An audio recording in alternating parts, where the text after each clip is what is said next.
This is Bone Chillers to disturb your dreams. Dare to join us? Click subscribe, ring the bell. But remember, we cannot guarantee your safety from the nightmares that await. Prepare to be thrilled, chilled, and filled with a sense of dread you'll find nowhere else. Welcome to the darkness. We've been waiting.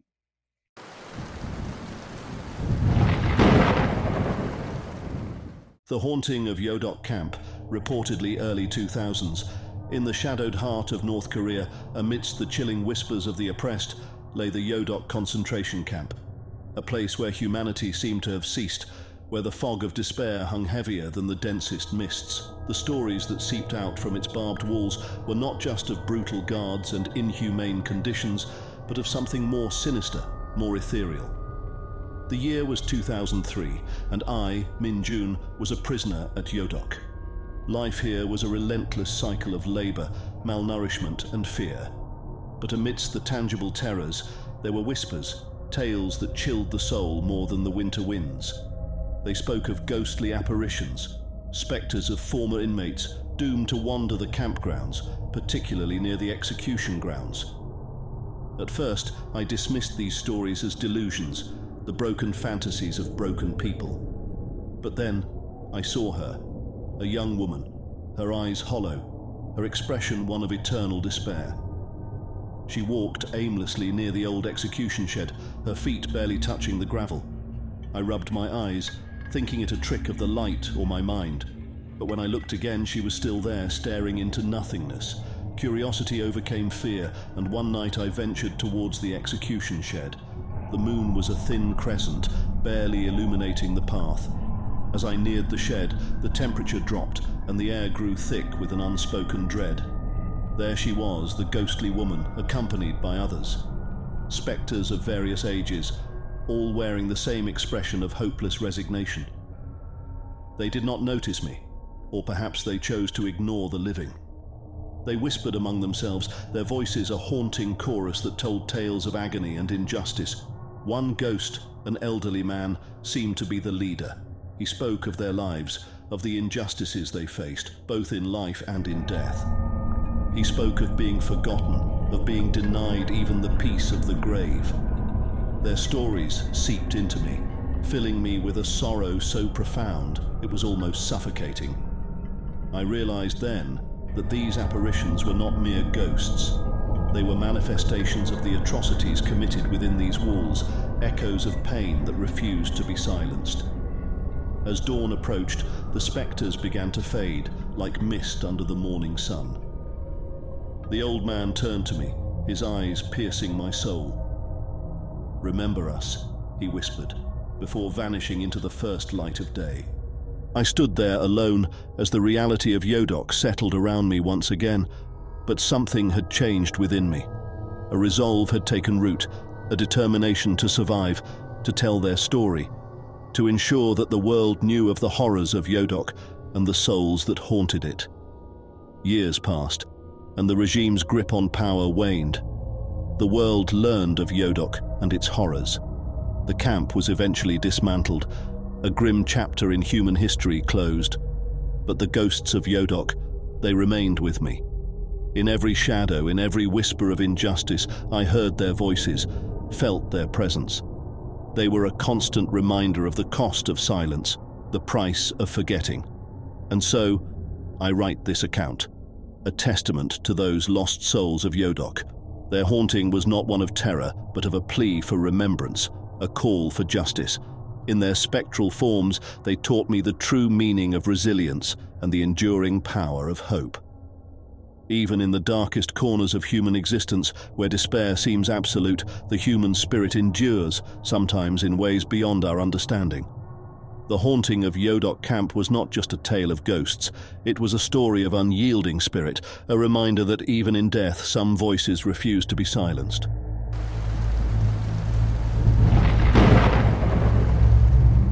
The Ghosts of Jin Massacre, late 1950s. In the small, picturesque town of Sinchon, nestled amidst the verdant hills of North Korea, a palpable shroud of silence hung over the abandoned streets.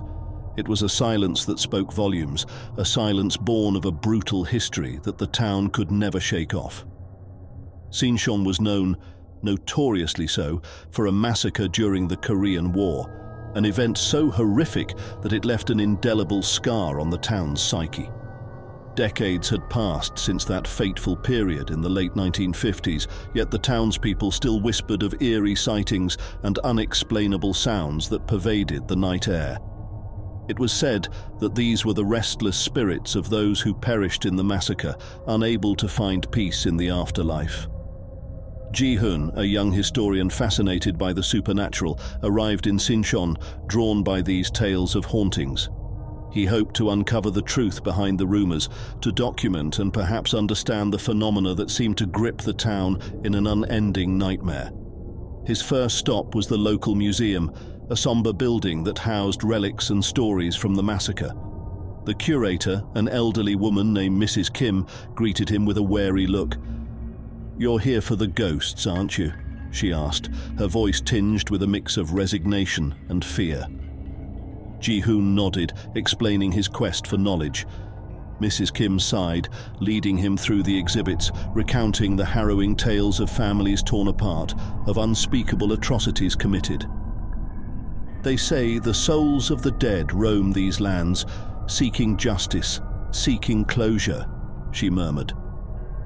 That night, Ji-hoon decided to explore the town. The moon cast a ghostly glow over the deserted streets, the silence broken only by his footsteps. As he wandered, he felt a growing sense of unease, as if unseen eyes were watching him from the shadows. Suddenly, a chilling wind swept through the street, and he heard it, a faint, sorrowful wailing that seemed to come from all directions. The sound was heart-wrenching, filled with pain and despair. Ji-hoon's heart raced as he followed the sound, finding himself drawn to an old, dilapidated house at the edge of town. The wailing grew louder as he approached, and he could now make out faint, ghostly figures drifting around the house. They were spectral, their faces twisted in anguish, their eyes hollow pools of sorrow. Ji-hoon stood frozen in terror, realizing he was witnessing the tormented spirits of the massacre victims. One of the ghosts, a young woman, drifted closer to him. Her voice was a mere whisper, yet it resonated with profound sadness. "Help us," she pleaded, her eyes imploring. "We cannot rest. We cannot leave. The pain, it binds us here." Ji-hoon's fear gave way to empathy. He knew he had to help these lost souls find peace. "What can I do?" he asked, his voice barely above a whisper. "Remember us," the ghost replied. "Tell our story. Let the world know our pain, our suffering. Only then can we find peace." Ji-hoon spent the next few days immersed in research, documenting every account, every story of the massacre. He interviewed the elderly townspeople, gathering their memories and testimonies. He wrote tirelessly, determined to honor the spirit's request. As he delved deeper into the history, he uncovered a shocking truth. The massacre had been a result of a tragic misunderstanding, a series of events fueled by fear and confusion. The realization of such senseless loss of life weighed heavily on him. Finally, Ji-hoon published his findings, his articles spreading far and wide. The response was overwhelming, with people from all over the world expressing their sympathies and support for the victims' families. That night, Ji-hoon returned to the old house. The atmosphere felt different now, lighter somehow. The ghosts of Sinchon were still there, but their expressions had changed. No longer were their faces twisted in pain. Instead, there was a sense of serenity, of gratitude. The young woman who had spoken to Ji-hoon before drifted towards him, a gentle smile on her ethereal face. "Thank you," she said, her voice like a breeze. "We can rest now. We can leave." One by one, the spirits began to fade, their forms dissolving into the night air. The wailing ceased, replaced by a tranquil silence that seemed to envelop the town. As dawn broke over Sinchon, the town felt transformed. The heavy air of sorrow had lifted, giving way to a newfound peace.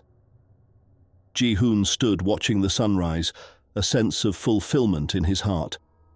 He had helped the ghosts of Sinchon find their peace, and in doing so had helped the town heal from its tragic past. The ghosts of Sinchon massacre were no more.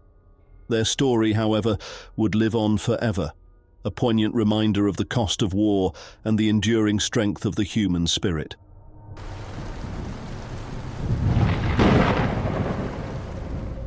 The Forbidden Room of the Ryugyong Hotel. The 2000s. In the heart of Pyongyang stood the Ryugyong Hotel, a colossal pyramid of glass and concrete, towering over the city like a silent, unblinking sentinel. Its construction began in the late 1980s, but was abruptly halted in the 1990s, leaving it an unfinished, eerie monolith. Rumours swirled around the city about the hotel, but one in particular gripped the imaginations of the locals: the tale of the Forbidden Room. It was said that on the 75th floor, amidst the skeletal frame of the hotel, there existed a room into which those who entered never returned. Workers who had braved its threshold during construction had vanished, leaving behind only whispers of their fate. The room was sealed, hidden behind a wall of concrete and fear. In the early 2000s, a group of urban explorers, led by a daring young woman named Minji, decided to unravel the mystery. Equipped with flashlights, ropes, and a fierce curiosity, they infiltrated the hotel one cold, starless night. The hotel was a labyrinth of dark, empty corridors and vast, echoing spaces. As they ascended, an oppressive silence enveloped them, broken only by the sound of their own footsteps. The air grew colder, the darkness thicker. Finally, they reached the 75th floor. The concrete seal of the Forbidden Room loomed before them, an unmarked tomb. With hammers and chisels borrowed from the real world, they began to break through. The wall crumbled away, revealing the Forbidden Room. It was unlike any other part of the hotel, pristine, untouched by time or decay. The room was perfectly circular, with walls of smooth black stone that seemed to absorb the light from their flashlights.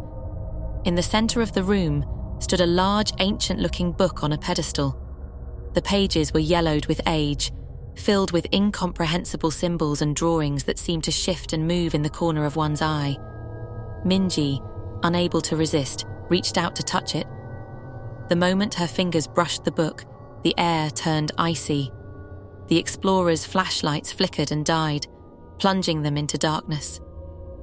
A low, droning sound filled the room, growing louder and more discordant.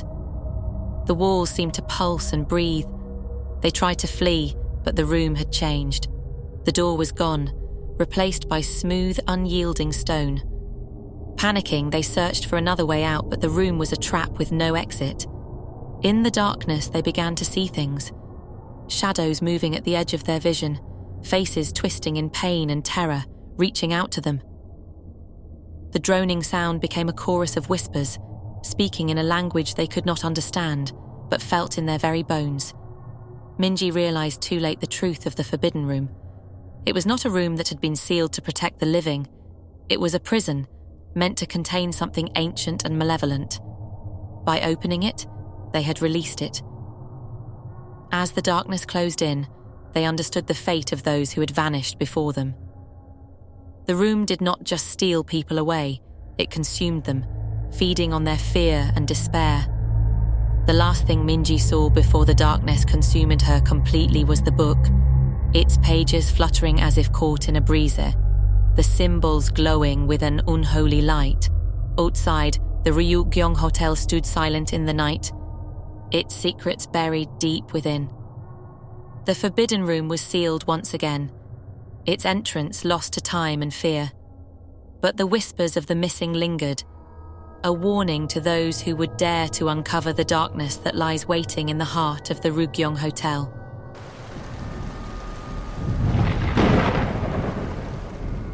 The Ghost Soldier of Panmunjom, the 2000s. In the early 2000s, whispers began to stir among the soldiers patrolling the demilitarized zone, DMZ, between North and South Korea. Tales of a ghostly figure dressed in the uniform of a North Korean soldier roaming the no-man's land near Panmunjom sent shivers down the spines of even the most hardened troops. They called him the Ghost Soldier of Panmunjom, a spectre bound to the land where he met his mysterious end. Private Lee Jin-soo, a young South Korean soldier, was a skeptic. He laughed off the stories as mere superstitions, a way for the soldiers to entertain themselves during their long, vigilant nights. That was until the foggy evening when he first saw the ghost soldier. It was a night like any other, with Jin-soo on patrol near the military demarcation line. The air was thick with mist, the moon a mere sliver in the sky. As he moved cautiously, his flashlight's beam cutting through the fog, he saw a figure ahead. Dressed in an old-style North Korean military uniform, the figure seemed to be patrolling, oblivious to Jin-soo's presence. Jin-soo froze, his heart pounding. The figure turned, and their eyes met. The ghost soldier's eyes were hollow, filled with a deep sadness that transcended time. Jin-soo wanted to run, to scream, but he was rooted to the spot. Then, as suddenly as he appeared, the ghost soldier vanished into the mist. Shaken, Jin-soo reported the encounter to his commanding officer, Captain Choi. The captain listened intently, his face growing graver with each word. He then shared the tragic tale of the ghost soldier, a story that dated back to the Korean War. The ghost was once a young North Korean soldier named Kim Yong-il. During a fierce battle near Panmunjom, Yong-il was separated from his unit. Lost and disoriented, he wandered into the DMZ, where he accidentally triggered a landmine. The explosion was heard by both sides, but no one could venture into the mineladen area to retrieve his body. Yong-il's spirit, unable to find peace, was said to be trapped in the DMZ, endlessly patrolling the area where he met his untimely end. Intrigued and unsettled, Jin-soo began researching the Korean War, learning about the countless young lives lost in the conflict. He felt a deep connection to Yong-il, a soldier like himself, caught in the gears of a war beyond his control. The encounters with the ghost soldier became more frequent. Each time, Jin-soo felt the intense sorrow emanating from Yong-il. The ghost seemed to recognize Jin-soo, often pausing to look at him with those haunting, empty eyes. One night, determined to communicate with Yong-il, Jin-soo ventured out with a white flag, a symbol of peace. He waited in the mist, and as expected, the ghost soldier appeared. Jin-soo spoke gently, telling Yong-il about the modern world, how the war had ended and that it was time for him to find peace. To Jin-soo's amazement, the ghost soldier responded. In a voice that was barely a whisper, carried by the wind, Yong-il spoke of his longing for his family, his fear during the war, and his regret for the life he never got to live. He spoke of his death, not with anger, but with a profound sadness for a life cut short. Moved by Yong-il's story, Jin-soo promised to help him find peace. He began a quest to locate Yong-il's remaining family, delving into military records and reaching out to organizations that helped reconnect families separated by the war. After months of searching, Jin-soo finally found Yong-il's sister, now an elderly woman living in a small village in North Korea. With the help of a non-profit organization, he arranged a meeting at Panmunjom, the only place where they could safely meet. The day of the meeting was emotional. Yong-il's sister, tears streaming down her face, spoke to her brother's spirit, telling him about the family he had never known and how much he had been missed. She brought a small box containing family mementos and a photograph of Yong-il as a child. As the sun began to set, a miraculous thing happened. The ghost soldier appeared, standing at the edge of the clearing. He looked at his sister, and for the first time, a faint smile graced his spectral face. He reached out, touching the box of mementos, and then, in a shimmer of light, he disappeared. Jin-soo and Yong-il's sister stood in silence, feeling a sense of closure and peace. The ghost soldier of Panmunjom, bound for decades to the land of his death, had finally found his way home. From that day forward, the sightings of the ghost soldier ceased. Soldiers on both sides of the DMZ whispered about the night when the ghost of a young soldier found peace, thanks to the compassion and determination of a fellow soldier who refused to let him be forgotten. The ghost soldier of Panmunjom became a legend, a reminder of the human cost of war and the enduring hope for reconciliation and peace. For Jin-soo, the experience changed him forever, instilling a deep sense of purpose and a newfound respect for the past. The DMZ, once a place of division and fear, had become, for a brief moment, a bridge between two worlds, connecting the living and the dead in a poignant tale of redemption and human connection.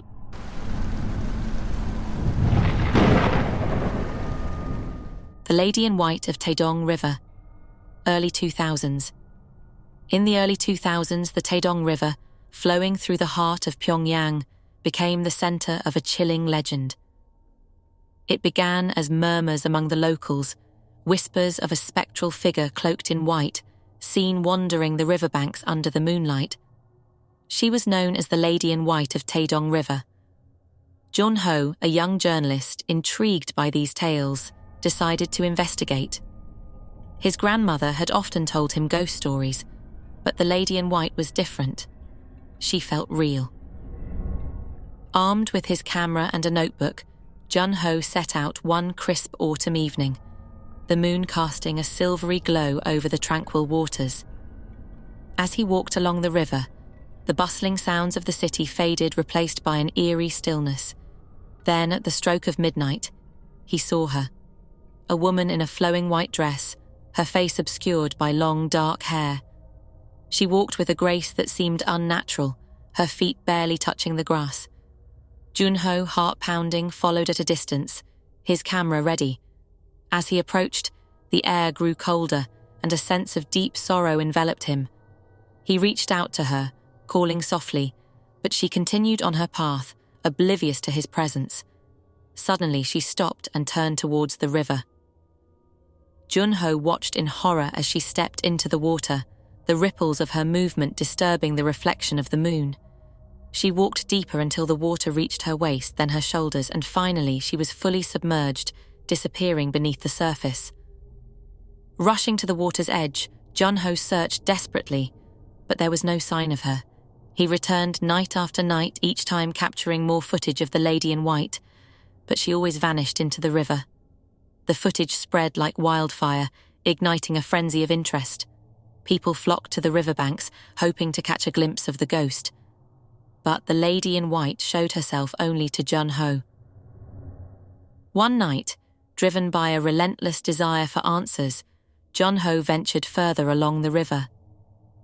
There, in a secluded area, he discovered an old, forgotten shrine. Inside, he found a faded photograph of a young woman, her face strikingly similar to the Lady in White. The caretaker, an elderly man with knowledge of the river's history, told Jun-ho the tragic tale of the woman in the photograph.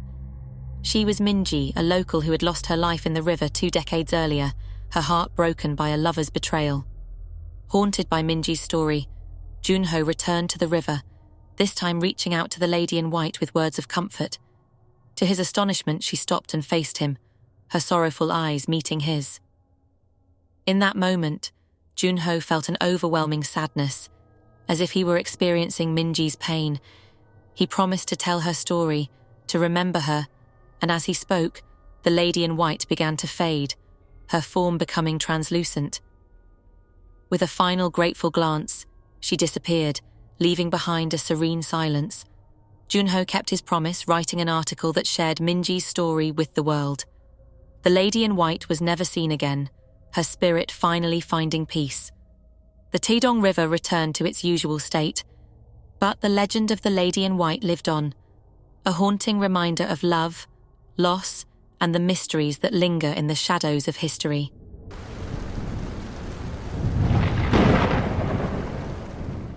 Thank you for watching, and remember, the darkness awaits. Until our paths cross again, stay fearful and stay subscribed.